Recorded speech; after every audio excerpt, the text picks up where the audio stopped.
এই এই এই পেয়ারাটা কে খাবে? তুমি খাবে? খাবো গাছের পেয়ারা। দেখো লাগিয়েছি। তাহলে কাটো কাটো। যত্ন করছি লাগিয়েছি। কাটলাম, খুব ভালো পেয়ারা গো, ভিতরে সাদা পাকা আছে বললাম তোমাকে। আমি বলি লাল পেয়ারা আমার লাগাও খুব ইচ্ছা। লাল পেয়ারাটা ওই আরেকটা গাছ হয় না, ওইটা লালই তো হয় ভেতরটা। কোনটা? একটা আছে ভিতরটা লাল? হ্যাঁ, ভেতরে লাল হয়। ও পাশেরটা আমি যেটা লাগিয়েছি বলো। হ্যাঁ, তোরই গেছে আমার। আমি ওই সেই অনলাইন আনিছিলাম ওগুলো। অনলাইনে আনাচ্ছি। তুই আজটা কি অনলাইনে আনলে কি হয়ে না? মৌসুমি বাবা মৌসুমি একটা মেয়েটা টিভি দেখছি মনে হয় 100 গাছ লাগাইছে যত সব মৌসুমি। এবার খেয়ে বল কেমন। খুব ভালো। আগে খা তারপর তো বলবি। মিষ্টি আছে। ভালো। এই গাছটা দু রকম হয়, একটা তোমার এরকম দাগ দেওয়া আর একটা প্লেন গোল হয়। দাঁতে নেই, পেয়ারা খাচ্ছে। ভাগ্যিস পাকা পেয়ারা, তাই খেতে পাচ্ছি। কাঁচা পেকে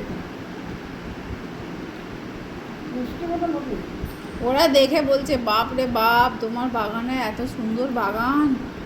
হ্যাঁ, বলছে এত সুন্দর বাগান কোথাও দেখিনি আমরা। আমরা গ্রামে আছি অথচ আমরা একটা গাছ লাগাতে পারি না, তুমি শহরে থেকে এত সুন্দর বাগান করে একটা প্যাশন আমার। হ্যাঁ হ্যাঁ, সব দেখেছে। রাত্রি 12টার সময় গিয়ে ছাদে গিয়ে বাগান দেখছে। আমাকে বলে চলো তোমার বাগান দেখবো আগে। আমি 12টা বাজে এখন, তোমার 12টা না 12:30। দিয়ে আবার নিয়ে গেলাম, দিয়ে 12:30টার সময় বাগানে দেখালাম। তারপরে সব থেকে বেশি হয়ে গেছে খরমুজ দেখে। বলছে খরমুজ ছাদ বাগানে, মানে দেখে চমকে গেছে। ওটা তো কোকো খেয়ে নিয়েছে, আর একটা বড় হয়ে গেছে। আরও 2-3 ওই যেটা ছোট ছিল বড় হয়ে গেছে। আর আর ওরা এখন খরমুজটা খেয়েছে। তরমুজটা দেখতে পাইনি, এখনো আছে। তরমুজটা কি করে তুমি এমন জায়গায় ঢুকিয়ে দিয়েছো, দেখানো ভগবান দেখানো। ও ড্রামে আমি সরাতে পারলাম না। তারপরে তোমার ওই দেখলো, ওই কী বলে লেবুগুলো, গন্ধরাজ লেবুগুলো, গন্ধরাজ লেবু দেখো চমকে গেছে।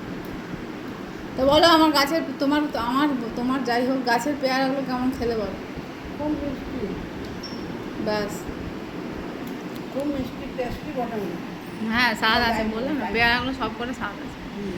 Okay friends, tata. আমার মা এখন পেয়ারা খাক, আর আমরা আবার পরে আসবো অন্য একটা ভিডিও।